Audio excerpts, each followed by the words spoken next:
Evening. Thank you everyone for making the time and joining Story Club's guest session. As you all know, we do one meeting with a guest once every month, which is in the fourth Wednesday of every month. And I'll just quickly share why the Story Club exists. Story Club is a community where executives and entrepreneurs get together to practice their storytelling skills week on week. We take a look at a piece of content, look at a micro technique of storytelling, and then actually either write or speak in the meeting so that we sort of practice these skills and not just listen to theory from the facilitator, which is mostly me. However, the larger cause or why the Story Club exists is because stories are really powerful. I think that's what makes us humans. Yet the power of stories is underutilized when it comes to work and business.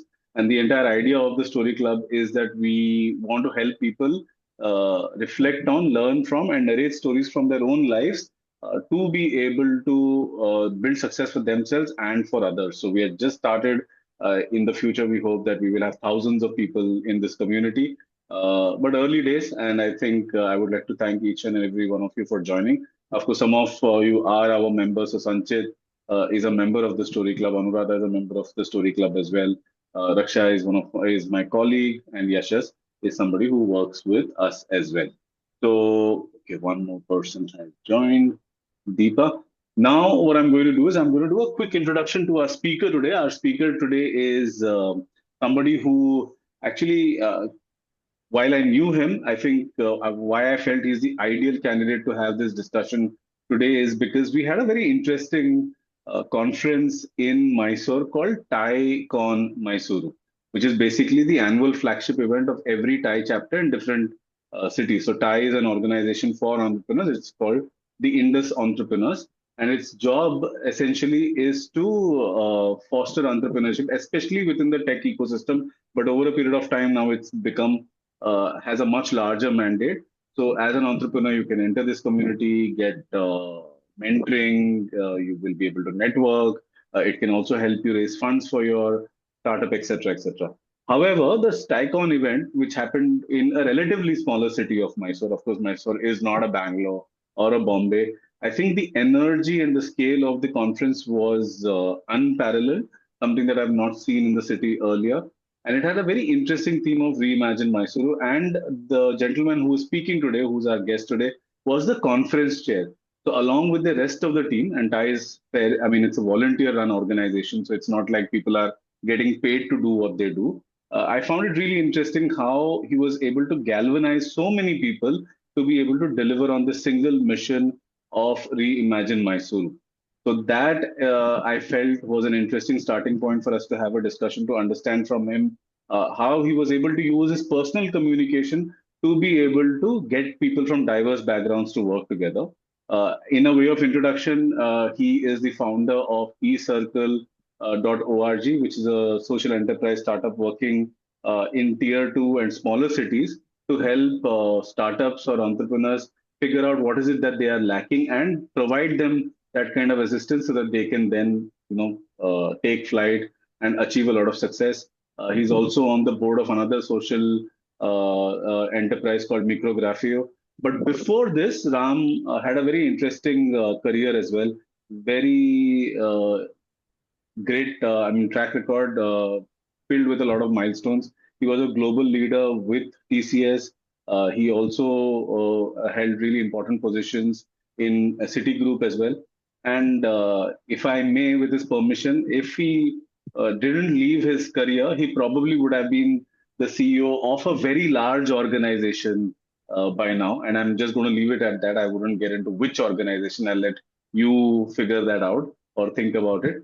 And I also, in this conversation, want to delve about an interesting time that he had as a teenager, which probably has shaped into the individual or the kind of leadership style and approach that he has. So let us all welcome Ram Kevalur. I'm going to put Ram in the spotlight, and I think we can all do a virtual applause so that Ram feels welcome and feels that we are a nice bunch of people who Thank you. deserve his time.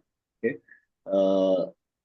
All right, cool. Ram, thanks a lot for accepting my invitation. It's really special. I think that it was a good way to get started with the leadership stories session. And the entire idea here was to be able to, while we have a lot of podcasts and everything else where people talk about their journeys, etc., I think there aren't enough spaces where we try to understand from successful folks or folks who are successful at something, how their communication has helped them build that success. And is there something that all of us can learn from it and stuff like that? So that was essentially one of the reasons why I thought that it would be great to have a conversation with you. And I think as much as the community can learn, I'm also looking forward to learn from you. So my first question is, you took up the interesting responsibility of becoming the conference chair for TiEcon Mysore. Why did you take it up? What was the objective behind it?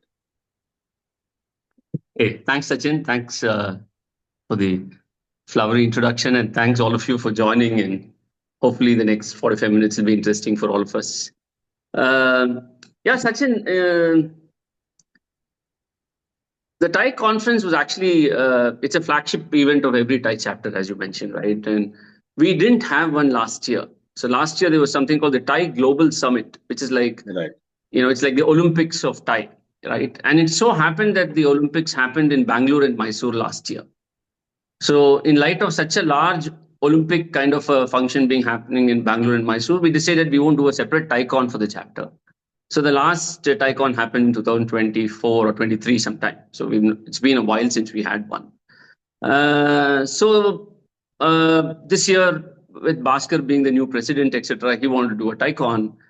And for some reason, the TiEcon was supposed to happen actually in December and Feb. And both times it didn't happen. I mean, there were some challenges, and coincidentally, because of certain personal situations in my life, etc., I was not part of the scheme for December and February. So I just knew that TiEcon was going to happen. I had no clue about it.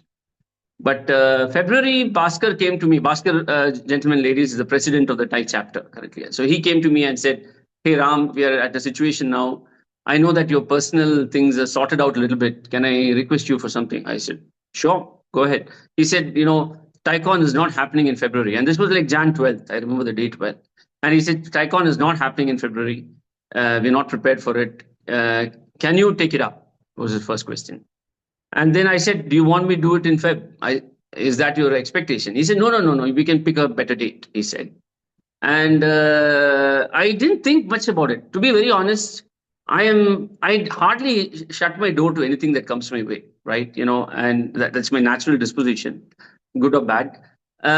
So I said, "Hey, maybe you're asking me, and it's for the larger good of the ecosystem." I said, "Okay, we can do it." But the only thing I told him is we need some time, Bhaskar, because I would start from a question on why do we want to do TiEcon?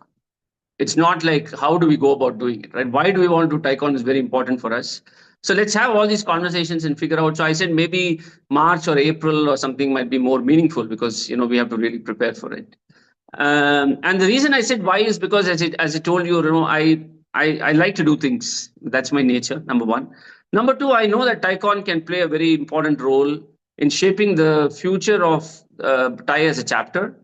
And possibly somewhere quickly, I made a mental calculation that it can be a great opportunity for us to showcase TiE as a catalyst for the city's growth. So a combination of these things quickly made me say yes. I had no clue how heavy lifting it would be over the next few months.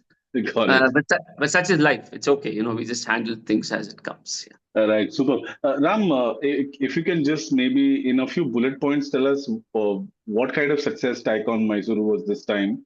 I remember you talking about the multiple crores of interest at least investors had in startups in terms of funding and all that. But maybe 4 or 5 points of why you think and why the rest of the ecosystem also feels that TiEcon this time was a success. Yeah, sure. So we started with the titles, and now we have gone to the last scene, which is okay. So I'm going to quickly talk about that, and maybe at a later point today we can talk about what we did between that journey, right? Yes. So TiE, in terms of impact, for the first time we had like 20 to 25 investors. When I say investors, we're talking about angel investors and venture capitalist firms and PE equity firms. For the first time, they all came together to Mysore. So we had more than 20, 25 people who came. We showcased more than 30, 35 startups in different ways, to this, investor team. Because at the end of the day, for an ecosystem to prosper, you need people who have the goods, and then you need people who can buy and fund the goods, right? Mysore has a good industry ecosystem, but we don't have a lot of money that we can put yet. So we thought it's very important to get people with money to come look at these companies, these startups, and see how they can impact the future of these companies in a meaningful way. So that happened. We had 5 different foreign country council general delegates who came, Japan and Finland and Netherlands, Germany, etc. Because we got them for them to see what Mysore is capable of, right? We didn't invite them with any major agenda of saying this is exactly what we want to do, but it's like, come to Mysore, explore the opportunity you have, experience what we have to show. So it was the first time when we are able to get more than 4 or 5 country delegations to come at the same time, as an example. We had participation from 25 different chapters of TiE. Almost, right? So that's a big thing, getting TiE chapters from all over India to come. We even had 3-4 people who came from outside India, from the US and other places. So these were some of the things.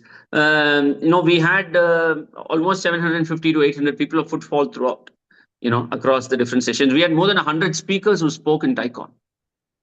So that talks about the scale of the event, right? And so many things like this. We had 7 or 8 partner institutions of Mysore participate in this TiEcon. So it was not done only by TiE. CII, is a very powerful organization.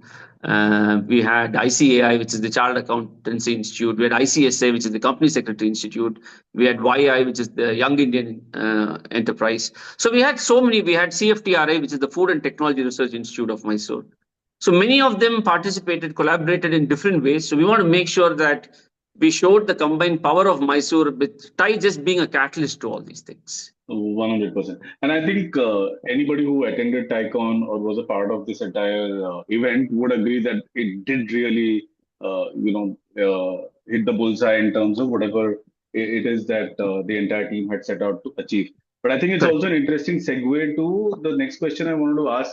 And I've been saying this in all the posts that I've written and the creatives that Raksha and I created, that diverse stakeholders, right? To give context to folks who probably don't know about TiE, TiE is not a company per se. Of course, it is a company, it is registered and all of those things, but it is not where people get paid. So it is essentially volunteer driven. And of course, all of these volunteers themselves may be people who are fairly well established in their own businesses, doing really well for themselves. And to be able to get these people to galvanize towards one single mission. So when you started planning this, from a communication standpoint, what did you think? How am I going to pitch this conference to people? How am I going to get people to get interested in working together to deliver on this? What was your thought process? See, Sachin, as I told you right at the beginning, right? See, I started off with a basic question on why should we do TiEcon, right? Is it because every year we do TiEcon, we should do a TiEcon? Why is it that we should do a TiEcon was a key question in my mind. And that became a question amongst many people, right? When you ask these questions loudly, people either start thinking or people come up with some answers quickly, probably without thinking. And then that started the deliberation, right? So we wanted to be very clear why we are doing it. We want to be very clear on who we are doing it for. Are we doing it for ourselves? Are we doing it for other people to come and see Mysore? Is it more celebratory in nature, or is it more for learning? Or is it more to showcase what we have in Mysore? So all these questions were all part of the communication, right? Either verbal or written, etc. I mean, this formed the crux of what we wanted to do. So I think we first got a lot of clarity on why we want to do it. Then we decided who we should do it for, and that determined when we should do it and what should be done. Because actually, what should be, unless you decide what to do, you can't decide when, because it all depends on how much you want to do, right? Yeah. So we went about deciding what to do, and then we decided on a when and how and so on. And behind all these things, one of the most important, I would say, value system that we all came to a consensus on was, what are some of the core tenets? We had our own Bible of sorts, right? Saying these are the tenets that we will follow to do this conference, right? For example, as an example, the conference is not the be all and end all of what we are trying to do. It is just a starting point to a journey that we want to create. Right. The whole idea of that communication was, guys, use the conference to see what can we do to Mysore over the next 5 years, 10 years, right? And not, so I always keep telling this in various forums, right? Of late, people spend too much time thinking about the wedding, and the marriage is not given as much thought later on, right? So I said we should not do that, right? Let's be very clear on how the marriage needs to be, and then based on that, we'll decide what the wedding should be. What the mantrams you say should be, the vow you take to how your marriage needs to be, right? So I thought that was important as an example. And in that context, we decided that, we need to have some very core principles. One of them being inclusivity, right? Let us include the larger ecosystem. Let us have a 5-year, 10-year plan to things. Let us relook at how Mysore can reinvent ourselves. Seemed to be the theme that came out of the why. We want to showcase to everybody that Mysore is ready for a facelift. Right? It's a great city to live in. It's a great city with daily quality of life, etc., etc. It's close to all the natural places. But hey, can we create a meaningful work ecosystem out of Mysore? Seemed to be the question for everybody. Right. Got it. And that decided that reimagination of Mysore should be the theme of the whole event. And that whatever we should do should be on that foundation. Right? Can every session be focused on reimagination? Can every speaker be told that he should tell something that helps reimagine Mysore? Right? Interesting. Yeah. So I think just to sort of add context for everyone else, one of the things that I'm learning from Ram's experience of managing TiEcon Mysore is that if you use the same tenets or the same principles, it is something that you can apply to building a startup, creating a pitch for your company, running a project, getting people together, especially to be able to deliver on a single mission. So hence, whenever Ram is talking about TiEcon, I think it would be interesting for you folks to imagine how, if you substitute TiEcon for something else, for someone like a Subbu, it could be about running his or her team. And what does a team stand for? For someone like a Sanchit, it probably would be about the promise that Sansha Financial Services makes. So just imagine how it would help you build. What was interesting in Ram's communication right now is that rather than just jumping into, let's say, pitching, the question was that first, is this product even required, right?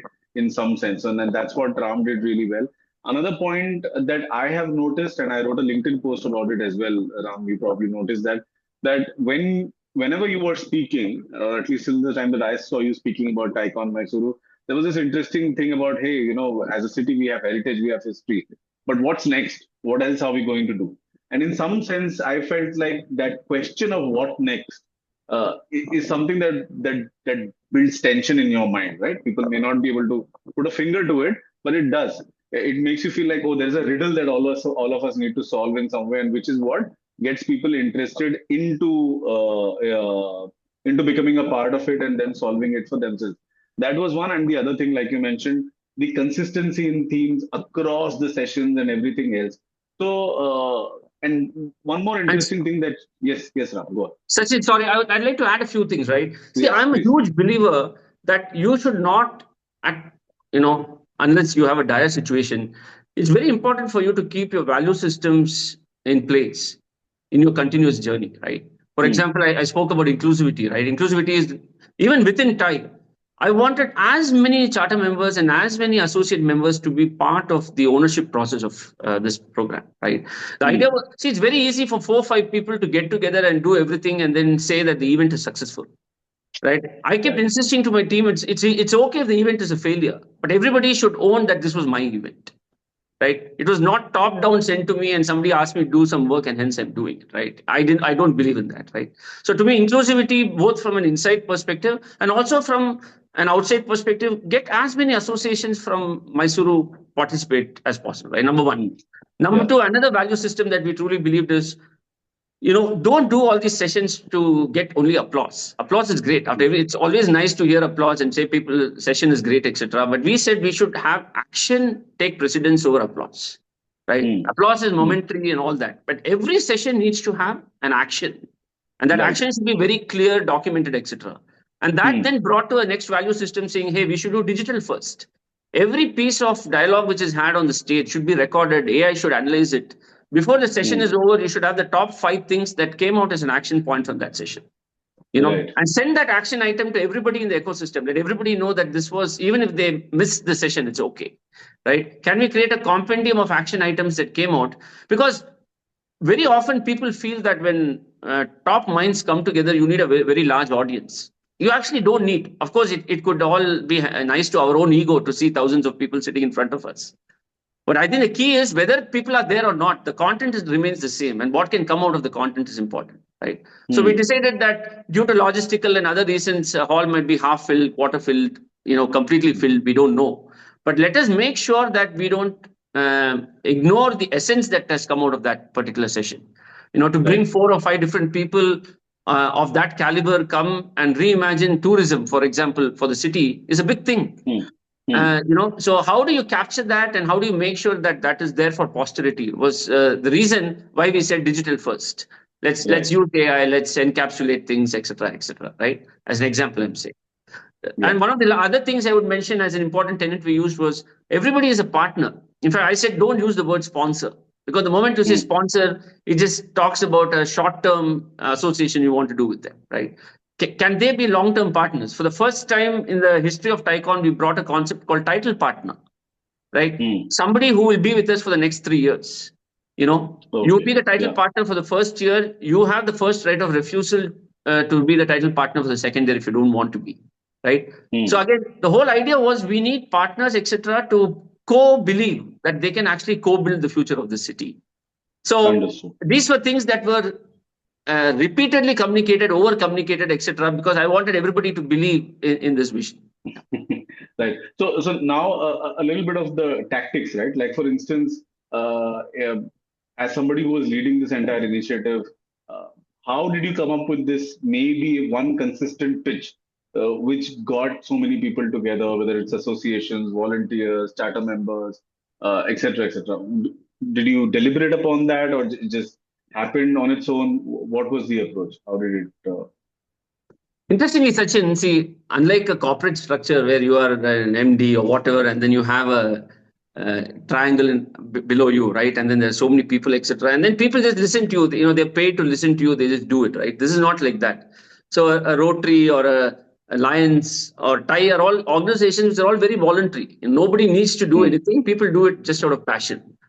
Right. So one thing we came to a conclusion was, in the past, whether we like it or not, in the past, typically these conferences have some response. They don't have overwhelming response, because that is the nature of the city also. The city is a little laid back, and these things happen. People take their own time to come. They'll come and see things for 1 hour and leave. So we didn't want this to be another one. So we want to break that mold, right? How can you create something super exciting in Mysore, right? It's great for a city to be known for its natural resources, quality of life, etc., heritage and all that. But if we don't create a meaningful future for ourselves, some of us truly believe that life will move on in a direction that we don't want to. What I mean by that, as an example, is Bangalore is dramatically expanding.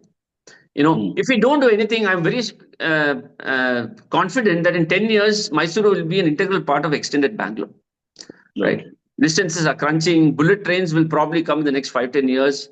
Bangalore to Mysore will be 15 minutes of journey, right?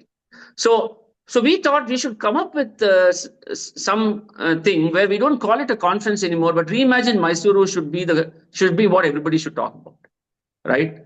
Because once everybody is aligned to one theme or a vision, then passion and other things automatically kick in. People don't really care whether it's a day job, they're paid for it, etc. Everybody wanted to believe that we should reimagine Mysore in a way where we can take a little bit of control over this. Now, I don't know whether 100% control we can get on developing a city to the next level, but everybody started believing that, hey, you know what, we can contribute to this ideation in a way so that we can build the building blocks for creating a future that we want for this city, right? So, in fact, if you talk to any Mysorean today, the first fear they have is, I don't want Mysore to become another Bangalore, right? Now, that does not mean that we cannot grow as a city. Is it really possible for us to be this nice, quaint city with heritage and culture and tourism? I don't think so. Because life is moving on at a pace that if you don't form your own path, some other highway will come and take you over, correct? So I think that resonated with many people, and everybody said, hey, why don't we use this opportunity to reimagine in different ways? And reimagine did not mean only one thing. It could be reimagining what does IT mean to Mysore, or what does startups mean to Mysore, right? Can we use heritage as our backbone and as our foundation and create more entrepreneurship using that? So reimagining does not mean that we should give away our heritage and our culture, right? There are so many businesses today that are formed on the foundation of heritage and culture. So in fact, we had half a day of the conference, almost 6 hours dedicated to entrepreneurship and startup opportunities on heritage and culture, right? So that was a very conscious effort that we did, because we thought that's important for us to figure out that it's not a compromise between heritage and growth. It has to be blended between both. Super. And Ram, what is it that you've learned about? I know that you have past experience as well, but I'm going to focus on TiEcon for now and then go to your past experience. What is it that moves people? How do you think you were able to get so many people, diverse backgrounds, to say that, hey, it's our conference, let's work together and make it a success? And, maybe something that you learned along the way as well, if you can share that with us. Yeah, I don't have ready-made answers, but I'm just it's off the cuff. Yes. See, I truly believe, Sachin, on 2-3 things, and this is what I've believed over the last 30 years since I started working, or even before that in school and college, etc. See, I think most people step up to the empowerment that you give them, right? When you empower somebody, a lot of responsibility automatically kicks in. I think so. I believe in that a lot, right? I just want for example, you did a session, Sachin. All I told you was, Sachin, can you take up tourism as a parallel stream or whatever? You came up with some ideas. I shared mine too. But my belief is, if you are given the empowerment to run something, invariably, I would say 9 out of 10 human beings actually step up to that empowerment, because that creates a sense of responsibility in them that, hey, I should not fail myself. Somebody has trusted me with this, right? I use that a lot. Right? I don't call somebody and say, do it this way. How is your problem? I would typically say, this is why we are doing it. And that is also part of my narrative all the time, right? I'm close to one of the movie directors, and he once told me, Ram, even the guy who comes for only 30 seconds in my movie, I narrate the whole movie to him. Okay. Wow. It's very important for that person to know what is the context in which the scene is there. Right. A postman coming and delivering post, it can only be 30 seconds. Now, whether it's a comedy movie or a horror movie or some other movie, can decide what his expression should be when he's doing the 30-second role. Wow, that's a beautiful insight. Okay. Right.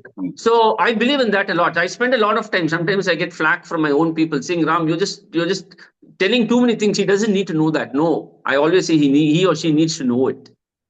Right. If you just tell them, just do it, they may do justice to that tactical thing, but strategically it will not fit in. Right. So the answer to your question is, I have spent a lot of time, and there are so many others also in the team. I'm not saying that only I did it, but I keep telling them that give them the whole narrative, show them the whole movie. Right. Even if it's a sponsor, you tell them what are we trying to do, how we're trying to reimagine, how they can be part of this ecosystem. Right. So I would say that was an important thing. And 3, I think the reimagine Mysuru, and let's not make Mysuru become another Bangalore that easily, resonated with many. Because all said and done, many Mysoreans are very passionate about what kind of city they are living in. And I think a lot of them do want some growth, but they want some controlled growth and growth that is manageable. And maybe this reimagine Mysuru in a meaningful way resonated with some of them. Yeah. Right. So would you say that it also probably has to do with the fact that some people, a lot of people probably also felt that this is maybe one way that I have agency over how the city develops, or at least this could be my contribution to that as well. Correct. I think the first time, and very often, unfortunately, Sachin, our cities and our ecosystems and our governance don't give people too much of an option to build their own city. If people have the agency, they do it themselves. In their own ways. Otherwise, there is no structured way for people to be involved. But thankfully, I remember Shri Yaduvir, who's our MP as well as, he had floated a program 6 months ago where he sought many ideas from many people on what is Vision 2035 or 50 for Mysore and all that, right? So in some ways, top down, there is that thinking is there. And I actually played on that thinking, right? Anyway, at the topmost level, there is some involvement already happening. So why don't we focus on the entrepreneurial aspects? And we did not restrict to entrepreneurship, actually. We had some sessions in TiEcon on how do we conscientiously grow the rest of Mysuru, keeping in pace with some of the entrepreneurial growth we want, right? So that was one of the sessions, right? One of the sessions was coffee latte to cappuccino and latte, as an example, right? How that transition happens, what does the transition mean, right? So many of these things are example of getting people to be emotionally involved in this journey. And I could see a lot of that, to see 40-50 people from TiE jointly owning this program, I think was the biggest impact. That brings me to an interesting thought, and it'll be good to see what kind of response you have. And the fact that you are originally not from Mysore, you're not born and brought up in Mysore, you've adopted this city as your home. What do you think? Do you think that the fact that you came from somewhere else, you have perspective which is beyond this city, helped? If it helped, in what way? And was it in some way, also a challenge, or maybe a stepping stone which you had to cross, or you had to? What's the dynamic there? Is there something that happened with that angle? Is what I'd like to know. No, I don't know if I have an easy answer for this, Sachin. But see, to me, I settled down in Mysore because I got exposed to Mysore as city. I just found it beautiful, right? When I say it includes the, I represent the family that I have. So we all liked it, and we thought Mysore is a great city to live in. And the last 2-3 years, I've been slowly soaking into the ecosystem of Mysore, and I realized that more and more of the spending in Mysuru is actually happening because of people coming from outside and spending money here also. A lot of the new apartments are being owned by people who come from outside, like me, right? A lot of the spending, you go to some of these expensive cafes, not everybody there is a Mysorean. There are people who have adopted this place, etc. So it's very welcoming and warm as a city. It's becoming a melting pot for different kinds of people, right? People from Coorg are coming, Chennai, Bombay, Delhi, Bangalore, and so on. But I thought, hey, if this is the case, is this sustainable as a growth? And that was my first thinking, right? How much can you grow a city just based on? We have to create our own GDP, right? We have to create the jobs here, right? We have to have the self-sufficiency here, right? That was some of the thinking that went through my mind, and I discussed with a bunch of folks in TiE, etc. And that's why we said, hey, we have to reimagine Mysore as a city where people are not spending money because they've made money outside and can come and spend here. Can you try and create avenues for people to make their own money here? Either because you work for enterprises here, or you work for companies that actually produce for the world, right? And and we don't have to replicate Bangalore or a Chennai model where you just build hundreds of GCCs or factories or whatever. Right? We have some specialty. We have a very unique sauce. Can you simmer that sauce a little more and see how well you can use ingredients to the benefit of the city? Was what we think. Okay. And the session that you asked me a question. So being an outsider, Sachin, honestly, I don't have any baggage. Say I don't have any thing that the city is like this. It's a little sleepy. It's a retiree paradise. I didn't come here because it was safe for retirement. That was not I came here for. I just like the quality of life. I thought it was beautiful. It's probably the best I've seen in the all of India. Like no city offers the quality of life that this does. So that's why I came. But that gives me a little audacity because I don't know about the past as much. I don't know about the behavior patterns as much. It gives me room to think audaciously. Of course, I heard some people's sentiments because some people tell me, Ram, you don't understand Mysore. This all doesn't happen, etc. But what I keep insisting is, hey, if we don't change ourselves, change is inevitable. A tsunami will come and just blow us away. So I think it's important that we just try and take some control and some ownership so that, we feel gratified about how the changes happen. Okay. I wanted to sort of pinpoint on the discussion that you had, the fireside chat with the KDM head, right? Sanjeev. Sanjeev. And there was an interesting, and I think this may be of interest for others as well, that in one way that Mangalore has sort of, taken somewhere away from Mysore is that entire Silicon Beach branding that it's been able to create for itself, right? How important do you think as a leader it is, whether you are working, to manage a TiEcon or your startup, or in the past your global roles with TCS and Citigroup, is to be able to brand something like you created Reimagine Mysuru, and of course that probably played a role in making the TiEcon Mysuru a success. How important do you think is branding something? And is there something that you've learned about how to brand a program, which will get people's attention?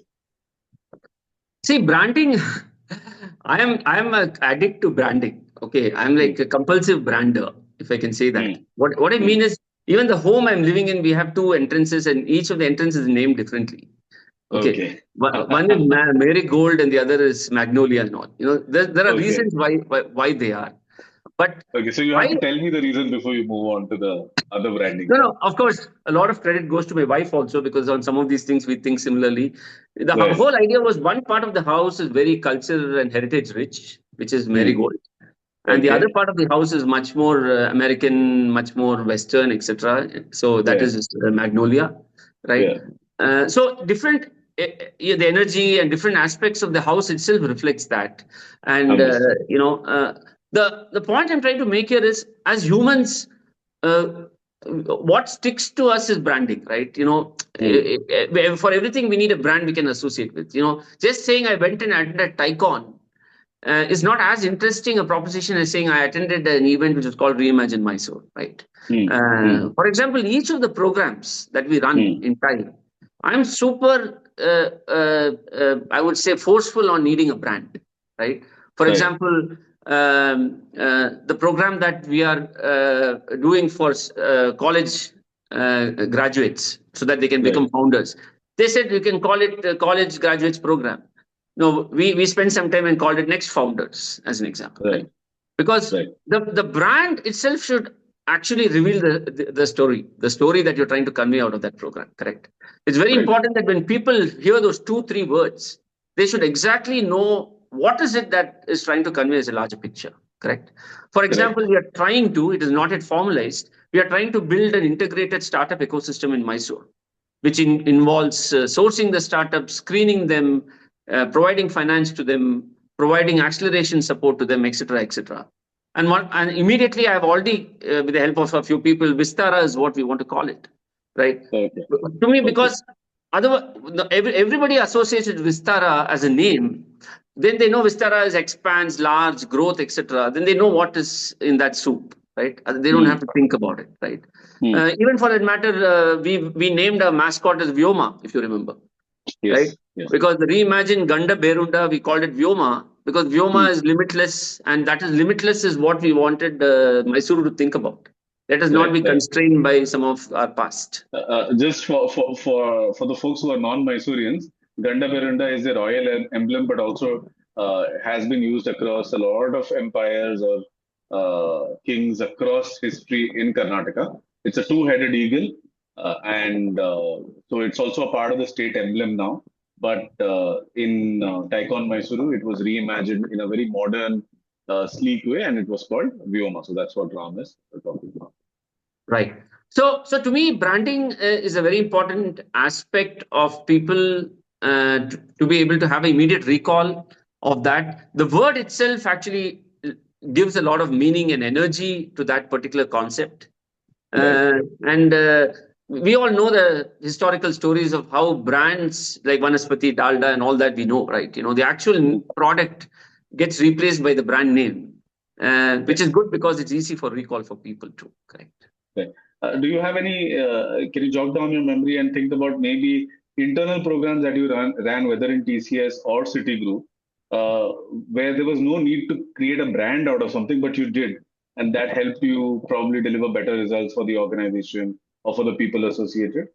Yeah, so I distinctly remember because there's so many brands we've already always created. So we rolled out a trade finance platform in Citigroup globally to be used by Mm, 70, 80 countries and all that. mm, Historically, whatever platforms get rolled out, they will mm. not have a name. They'll say it's a platform for consumer banking. It's a platform for, and the Right. company that creates it would have its own name. So Oracle has something called FlexCube or whatever, right?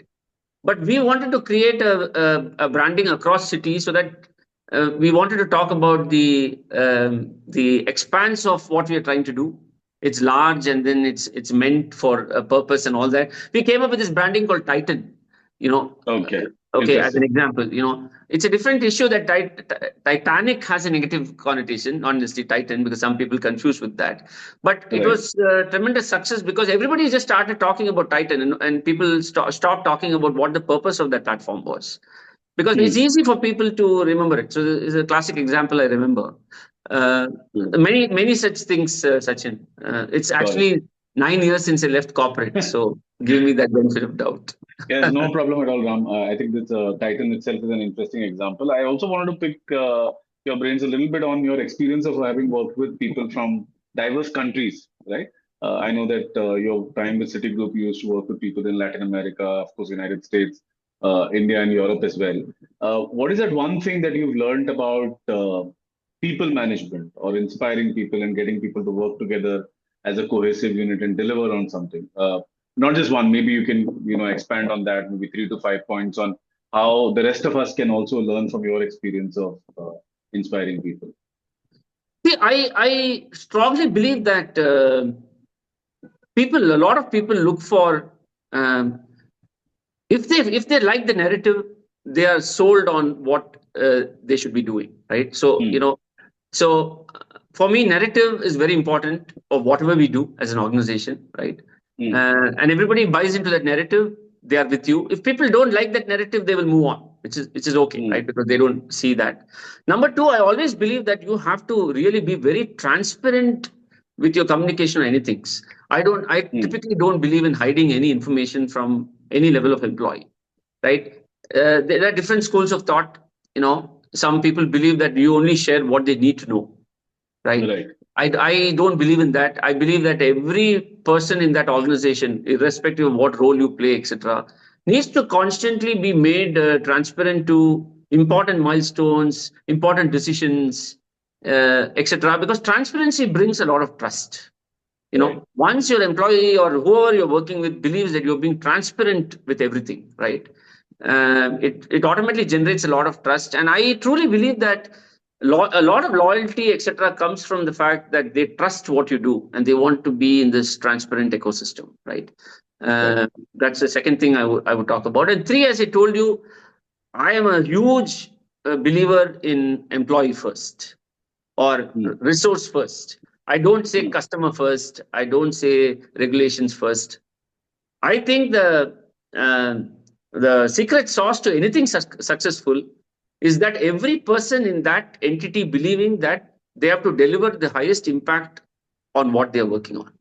They have to believe. So if you can continue to engage the people around you to believe that the impact that they are creating is of the most importance to that particular endeavor, automatically they will do the right things for the customer. They will do the right things ethically, is what I believe in. So for me, I try and so I don't second guess. I don't doubt people. I give people a lot of benefit of doubt. At the end of the day, if there is continuous lack of performance, I learned this in my Tata Group days. I used to be a little stickler for high performance, and then I used to be a little harsh with people who didn't perform well. And one of the ethos I learned from my Tata Group days was one very senior person, came and told me, Ram, Tata Group is like how you live in a street or a community. You don't expect the same level of performance from everybody who lives there, but you have to try and make sure that you find the strengths of everybody who lives in your street and you give a portfolio according to that. Somebody may be good at keeping things clean. Somebody may be good at keeping accounts better. Somebody may be good at, culturally engaging the people. I'm saying example. So I believe in that. I feel that there is no bad employee. It is just that you have not figured out how best to use them. Right. And sometimes you may never figure out how to use them, in which case it's okay. We can part as friends. But I don't believe a lot in second guessing the intent of the employee and all that, because I think that does not lead us to anywhere. It just creates more and more negativity in the ecosystem. And I don't like that. Understood. Okay. I'm going to ask you two more questions and then open the session for others to ask questions if they have any, the rest of the community. And one of the things that we talk about, and after the questions, I also wanted everyone else to know that we are going to do a quick activity. In fact, we are going to, Ram, imagine that we are all going to be the TiEcon chairs for our own respective cities. That's one prompt that I've thought of. Of course, people can use the techniques for any other idea, but if you do not have an idea for yourself, you can use TiEcon your city as the idea and create a pitch for that. But we'll come to that later. I just want to give this context to everyone who's listening. I want to come back to real stories. So one of the things that we talk about here in Story Club essentially is this idea of story reflection, reflecting on everyday life stories, learning from them, most importantly, and then narrating them to achieve success for yourself and for others. Now, when we were having a conversation yesterday, the I think my respect and probably even affinity for you multiplied when you narrated the story of what happened when you were a teenager, when you were just in 12th standard and all that. So first, I just want to talk about that a little bit and how that shaped you, and then maybe delve a little bit on the power of real stories in communication and in leadership. So Ram had a very I don't know if I want to call it challenging, but a time that molded him in many ways in during his teenage years. So Ram, if you can tell us a little bit about how you had to take over your father's business, run it for a while, and then maybe we'll move on to some lessons that you learned from that experience. Sure, Sachin. It's public news because I had done a LinkedIn post on this about a year and a half ago. But long story short, I had a very nice mollycoddled, I would say, childhood between the age of 1 or 3 till 17. I was largely a happy-go-lucky kid, doing reasonably okay at studies, and fairly engaged in cultural activities and sports and all that. So everything was great. At 17, I'd done pretty well for myself in high school, and I was hoping to get to BITS Pilani or some of these places.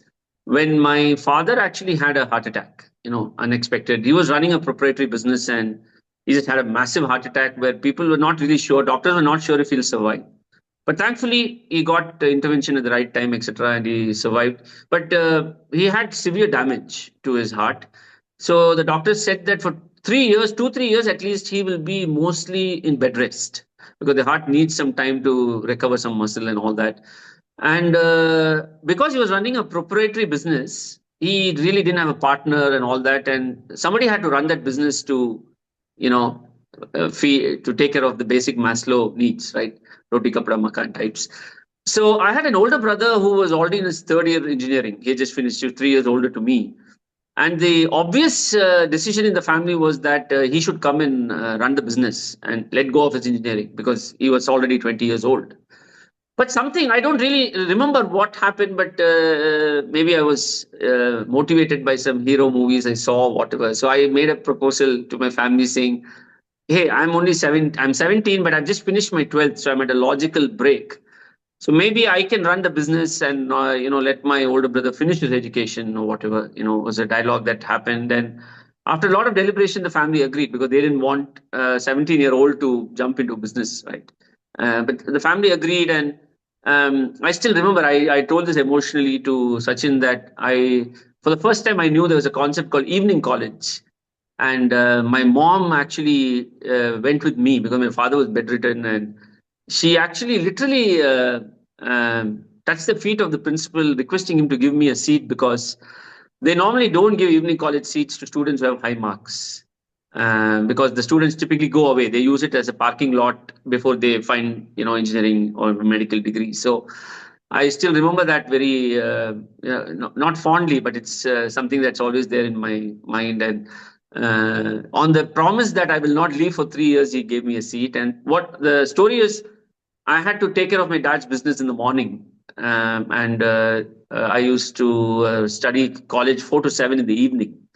It was a very tough time, of course. But what I told Sachin was those years, 17 to 20, which is the time I did this, was really instrumental in who I became in life. Because the nature of the business was such that I had to deal with different kinds of people, right? I was explaining to Sachin, I had to go to the godown every other day. The godown used to be far away in Chennai, 20, 25 miles. You had to go in some trucks and you have to deal with all people at very low levels.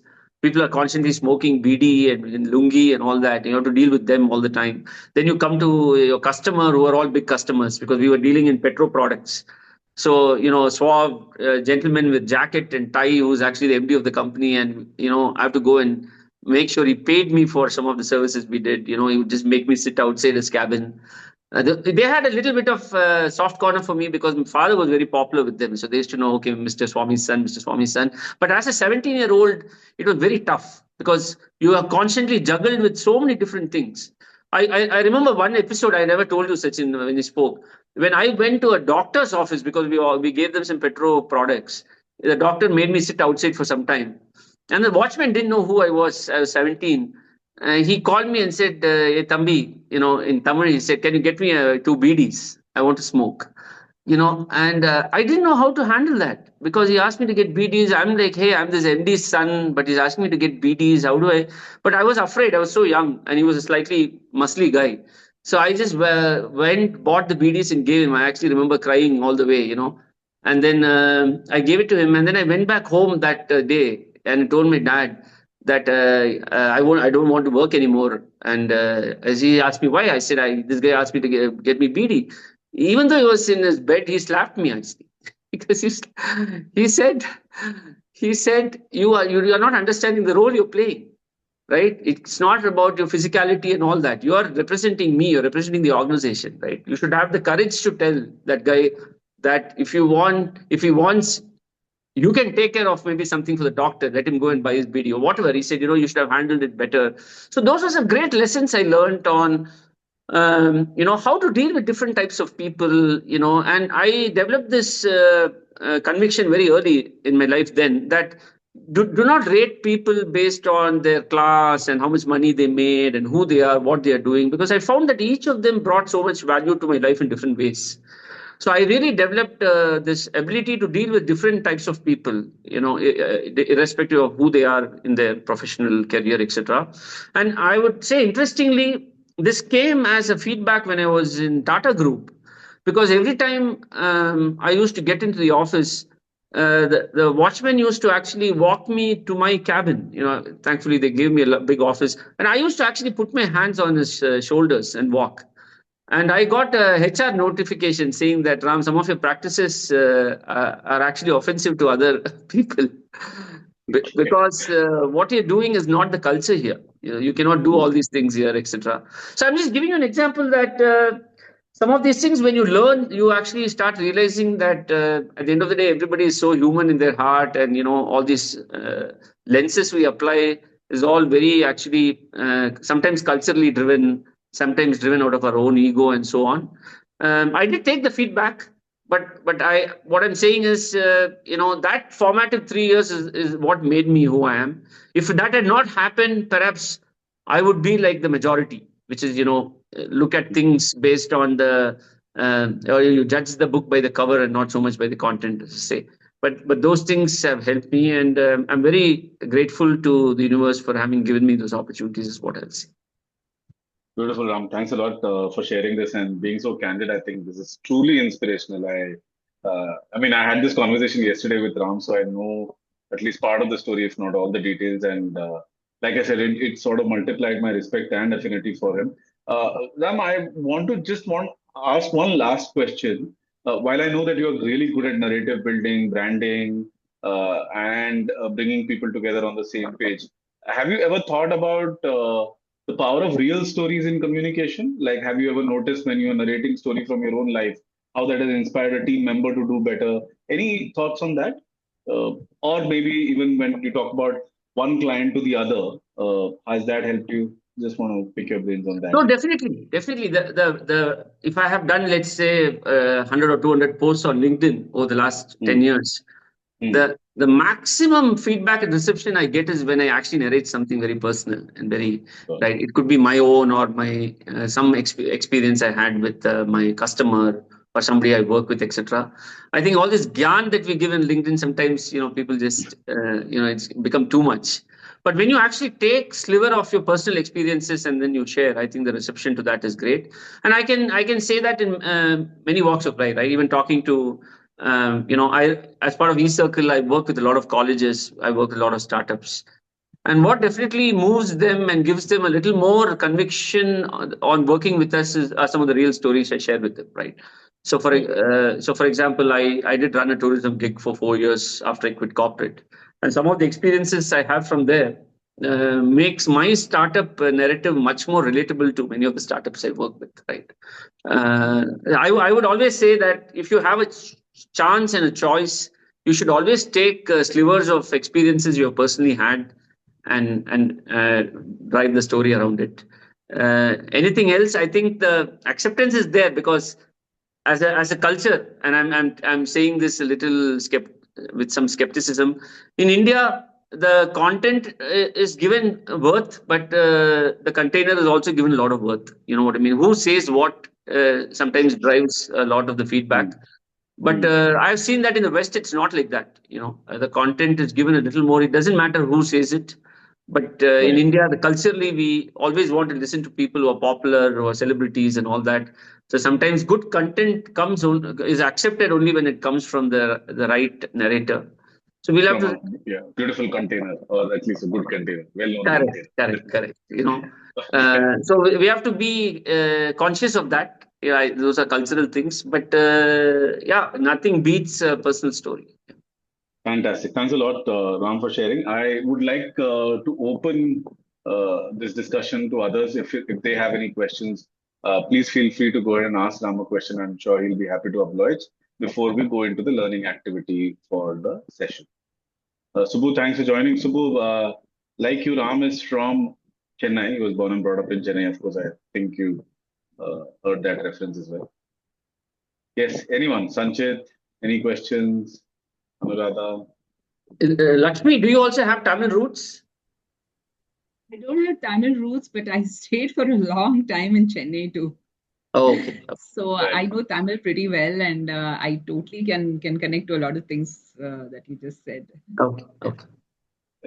Yes, anyone? Any question related to communication? Related to Ram's I have a question. I have a small question. Now, for example, if you're dealing with just a small group of people, you just have to handle a small group of people.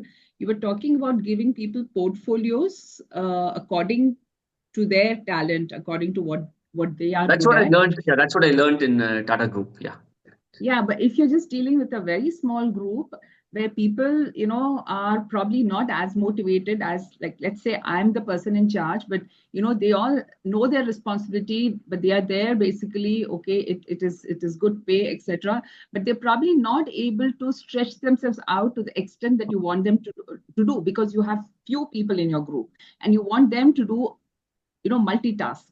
So how do you communicate to get them to bring out the best in you in terms of multitasking, doing things which is really not their forte? See, one is, Lakshmi, I don't know if I have a perfect answer. I'll give you my answer. See, one is skill and competence.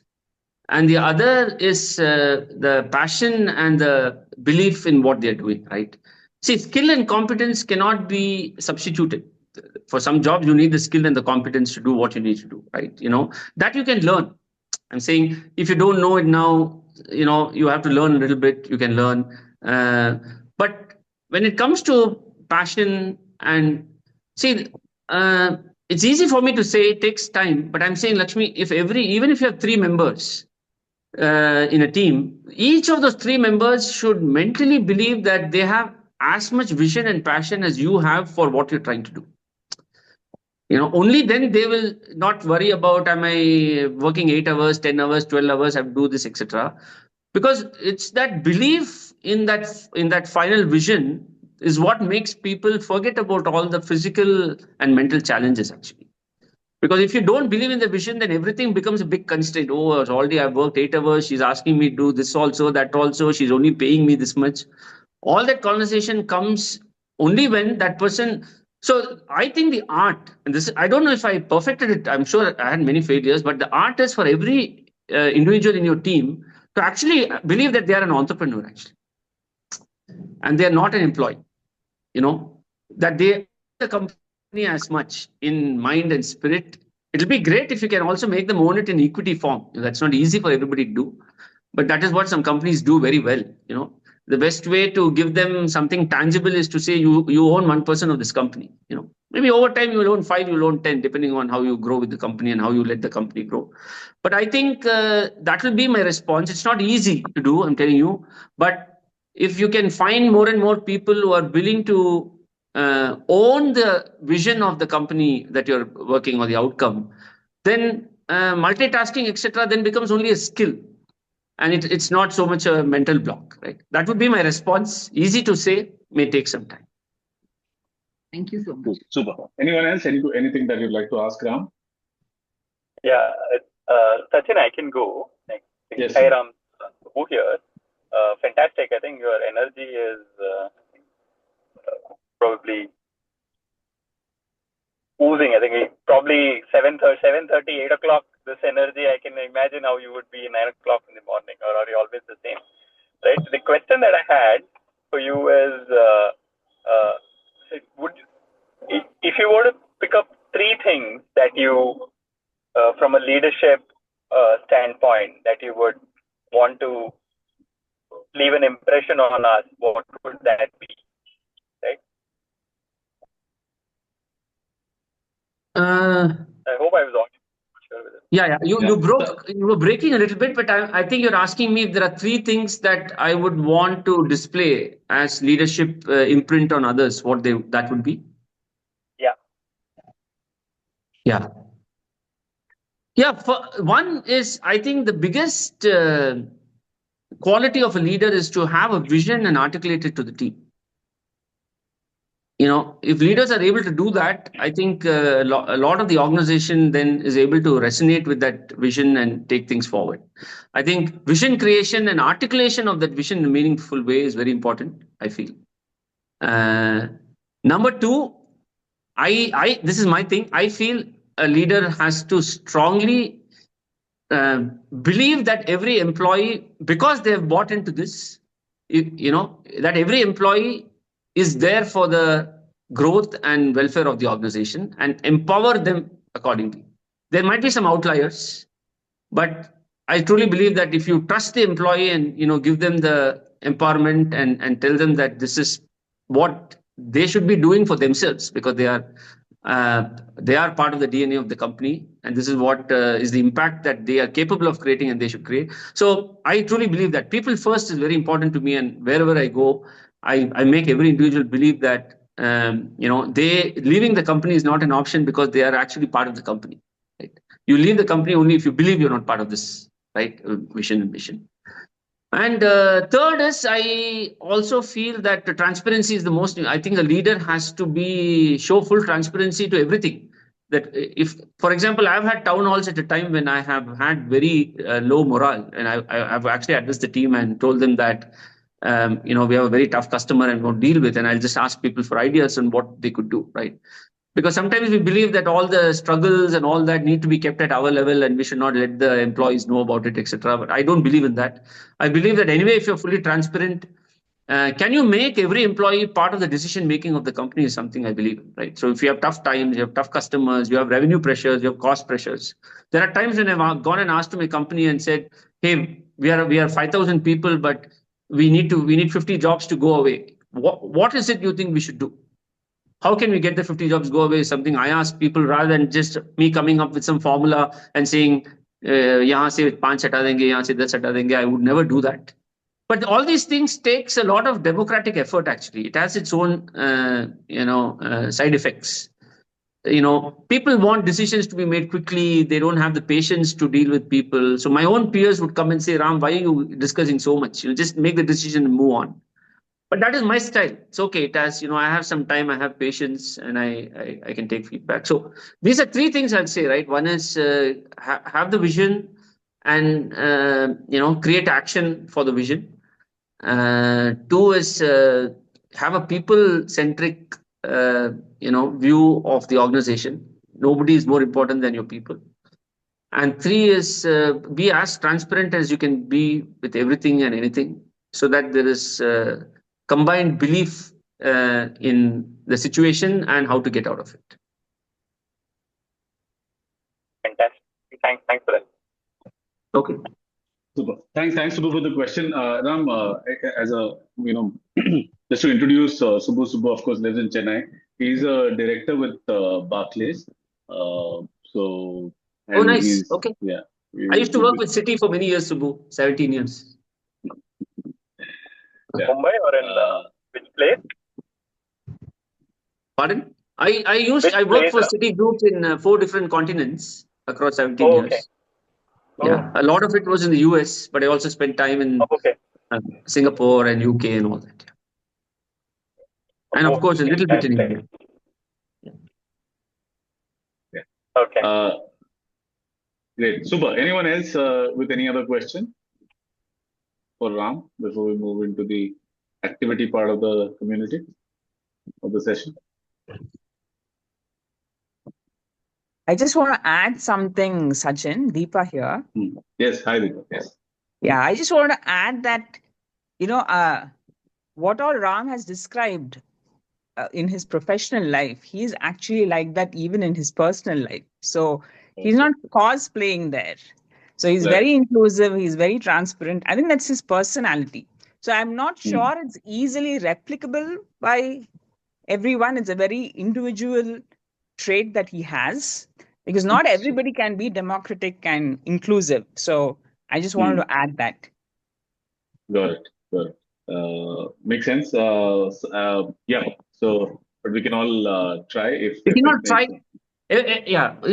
Maybe there are different, as Sachin, we've spoken about this before, right? There is no sure short formula for leadership. I don't know whether there's one, right? Different styles work. Dhoni is one way, Rohit Sharma is one way, Steve Waugh was a different way, etc. When it comes to cricket. So there are different ways, but what I think is an important thing everybody can take away is, I think we get too obsessed with success, right? And I kept telling this to part of my team. I'm not so keen on people saying that TiEcon was successful. But I'm more keen on 50 or 60 people coming and saying that, hey, this was our TiEcon. Whatever challenges we had was something that is a learning for us. And can we take it forward to the next one, right? Even if it was not considered super successful, it's okay. But everybody needs to feel that it is my reimagined Mysore thing. That is one thing I would leave as a message, right? We don't have to constantly seek formula for success. I think if you seek formula for inclusiveness and working together, then invariably at some point it will lead to more successes. Interesting. Great. Super. Anyone else with any other question? Last question before we move on. If not, then I can actually start the next. In all these things, I would have to tell you there's one caveat though, which is, when you are very active, when you do all these things, people can also feel that you are actually driving a lot of these things and being very visible, right? So I'm not like a Dhoni who's always in the background and you don't realize. So when you communicate, when you be transparent, when you do all these things, you're constantly in the forefront actually. Right. That comes with its own optics. So we have to be a little conscious of that. Right? Because you cannot be just in the background and do all these things. You will be in the foreground. And then you have to be very conscious of the sentiments, and you have to give a lot of them visibility, and you have to make sure that everybody feels, because by nature, I'm a little more, I'm in the forefront. I'm not a background guy. Right? And as you know, in sport, because I play a lot of sport, in football, the guy who scores the goal always gets a lot of credit. It might have been a beautiful pass and nobody remembers it or talks about it. Right. So that is something we have to be conscious of, right? If you're in a goal scoring position as a leader, then you should not forget your defenders and midfield players. Yeah. I mean, apart from the fact that, yes, it's a very interesting lesson or a point. In Story Club, we also talk about the power of analogies in communication, right? Like, for instance, if you want to make people understand something, as opposed to just using that hollow gyan, it's always better to use sports or other analogies. And I'm sure Subbu is probably smiling because he uses a lot of cricket analogy, because he's an ardent follower of cricket and sort of remembers a lot of data from matches as well. Okay, folks, anyone with any other question, or we can decide what we want to do next. If I don't get a question in the next 5 seconds, I will assume that we are done with all our questions and we can move on. Okay, so here's what we are going to do. I'm going to let the community decide what they want to do next. We have an activity where you can sort of uh, build your own pitch for, let's say, you were the TiEcon chair for your city. Is that something that all of you would like to do? Can I get a thumbs up if yes? If you just want to say that, hey, Sachin, this was a great session, great discussion. I just now want to go and reflect on what Ram has told me as pearls of wisdom. I'm done for the day. That's also okay, because I don't think we have any guests except Lakshmi ma'am here. The whoever is BOW, if you can identify and introduce yourself, that would be very helpful. Because the only bow I know is Bao Pet Resort, a friend of ours named Umesh. So I don't know if it's Umesh or someone else. So yeah, are we up for the activity? Thumbs up. If not, you can say no, Sachin. Sachin, I may have to drop. I'm driving, so Okay. I'm not sure how productive I'll be. Okay, cool, super, no problem. Okay, Deepa says no. Yes, Ram and Deepa, you folks are free to leave unless you want to stay and be a part of the activity and also give feedback and all that. But if not, please absolutely feel free to leave. Sanchit, up for the activity? I'll Yes, stay no? for maybe 10 minutes more just to see Sure. how it Sanchit? can. Sachin, I just don't know what a TiEcon chair has to do, so I'm a little lost on that front. So Right. I don't know No, if but I you can can. also use this for any other vision building activity. Any and other stuff. vision is fine. Yeah. That's Okay. fine. Cool. Super. Yes. Anuradha? Chairman of a large event. That's what you mean, right? That's it. Yeah, Yeah. but chairman of a large event where you don't get paid. You get That's- do not get paid. Yeah. Exactly. Yeah. So for me, I deal with money. That's a little tough because I don't see. If I get paid for it, I'll get all the passion in. But to get that without it is a little tough for me. Right. Hmm. I think Sanchit is being modest here. He is a part of a community called BNI where people pay to do a lot of things, and he's Yeah, one but of I get a lot the- of money from there, Sachin. Yeah. Yes. Mhm. True. But you would get that money even if you didn't contribute so as much as you do in the as a leader in at least BNI Maharaja, if not the rest of the community. Okay. Cool. So Sanchit says yes. Anuradha, up for the activity? Yes. No. No, because I'm so much filled with deliberation. I really need to, but I don't Okay. also how to, I don't know how to relate and do the pitch, whether it is as a chairperson of the TiEcon of my area or other way of whatever. So just Makes sense. figuring it out. Yes. Yeah. Okay, cool. All right. Okay. So, in interest of the fact that most of our members are not up for the activity right now, and I totally get it because even after listening to Ram and the conversations that we've had, I think I just don't want to sit down and write something. I would much rather chew on whatever I've heard from Ram and probably start figuring out how I can use that in my own personal communication. So, Ram, I think on that note, we can call this a session. Thanks a lot for your time. Thank you for coming and sharing your wisdom with us and your communication techniques, and most importantly, your life story. I consider it a great fortune that I'm connected to you through TiE, and I'm sure that a lot of other people within the TiE community also really look up to you as inspiration, as someone who can guide them to achieve greater things in life.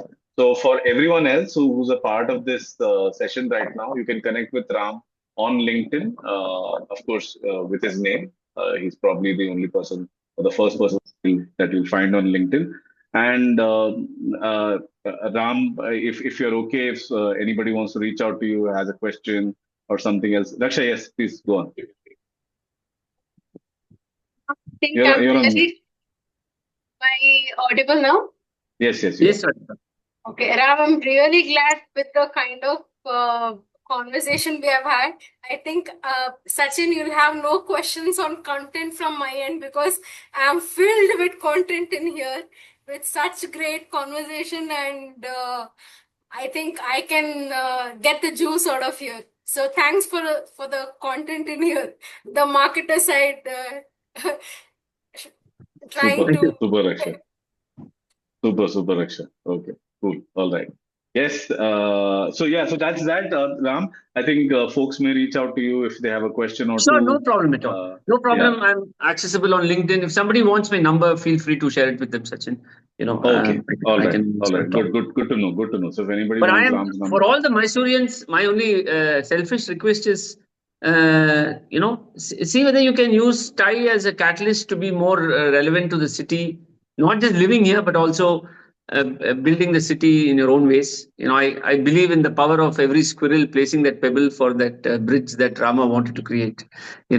So whatever we could do, hopefully Thai will give us that opportunity. Right. The only two Thai members except you right now is Yashas, who's a student member, and myself. Yeah. Well, it's Okay. okay. I'm not saying become a Thai member, but in whatever way you could contribute, you let us know. We can figure out other ways also. Yes, 100%. So thanks a lot, Ram, again. And if anyone else wants to give a quick thank you note before we end the session, please feel free to do so. And that's that from me today. And like we always say in Story Club, write, narrate, win. Thank you. Thank you for the opportunity, Sachin. Really appreciate. And to all of you for listening to me patiently. And thanks for being a captive audience. Thank you, Sachin, get a quick picture. Thank you, Sachin, for arranging this. And I know doing an event is a very, very, very difficult task. But the way sir explained, as if it is like this. No, but what much of effort has been put. But when you speak, you cannot speak each moment what we have done. So, but very correctly and looking at the story clubs, what the communication aspect of it, how branding plays. I mean, it's. I think today at night I cannot peacefully sleep. I have to think about how do I do it next evening. Yeah. Thank you. Thank you so much. Thank you, Anuradha. One data point I want to share, which is actually very overwhelming as data point, is we had 38 WhatsApp groups on. Okay, for this conference for 1.5 months. So having 38 groups on, because each group is meant for different purpose. These things can be a nightmare. It takes a lot of your energy, actually. I don't know whether it is the only way of doing it, but because we had to distribute the empowerment to so many people, we had different people. So Sachin was handling one session for 90 minutes. Somebody else was handling. So it comes with its own challenges. But I think the beauty is of empowerment and distribution. Because why I'm saying last February 23rd, 24th, 25th, we had done an event on ecology, emotion, and economy. Okay. It was about from Atma Shakti Trust, and we did it purposefully in a very block headquarter of South Odisha, where 7 state people came. It was only 1,000 people, but of course, from the same organization. And like 38 groups, we had 25 WhatsApp groups, and finally we lost what is happening. Every night, like whole night, and somebody didn't even know. Women had to stay in the railway station but the rooms were booked. So sometimes things, knowingly, some people want to keep information to themselves in a big events that we are having. So there are so many things happen, but yeah, after next 2 days it went very smoothly. First day was like it was difficult. So, but thank you, sir. I mean, in life also, you have so many things to handle. But yes, you keep on dealing with it. Correct. Yeah. Thank you. Okay. Okay. All right. So that's it. That's the end of the session. Thanks a lot, Ram. Final thank you, I promise. Yeah. Good night. Okay. Raksha, you wanted a picture, right? Before I forget. Or did you get one? Ram, it was very enlightening. And thank you, Sachin, for this opportunity. No problem. Yes, if you can turn on your video, we'll do a quick picture and then we'll call it a day. Okay, Raksha, tell us when you are planning to, please. Yes. So what do we do? So the two-headed eagle somehow, I don't know. Is that possible? 3, 2, 1. Right.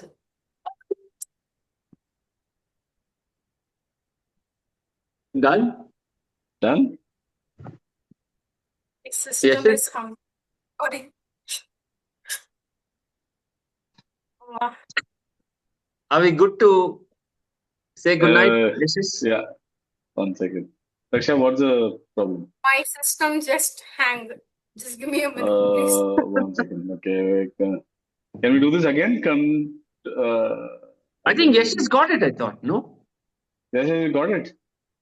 No, sir. Even I Okay, can't. can you get it and send it to Raksha? I actually can't, and I'm not able to see anyone's camera on. It's just me in the computer. Okay, my All system right, one is. second. What? My system is hung right now. And Okay, cool. All right. No problem. No, it's not a big deal. And maybe I can try taking a picture. Let me see. yeah, I just need to figure out how to do I'm using Mac. Just started recently using, so I still haven't figured out the command. It has to be command Yeah, control I took a picture, Sachin. Okay, cool. I don't know how good it is, but it'll But actually yeah, you show can send it that. to me. You can send it to me. Yeah, Okay, I'll do cool. that. All right. Thanks a lot, everyone. Bye. Bye-bye. Bye. Bye. Thanks, Ram. Thank you, Thank you. everyone. Thanks, Raksha. Thanks, Yashas. Thanks, Lakshmi. Yeah. Okay, 1 second. I will stop recording. So, record.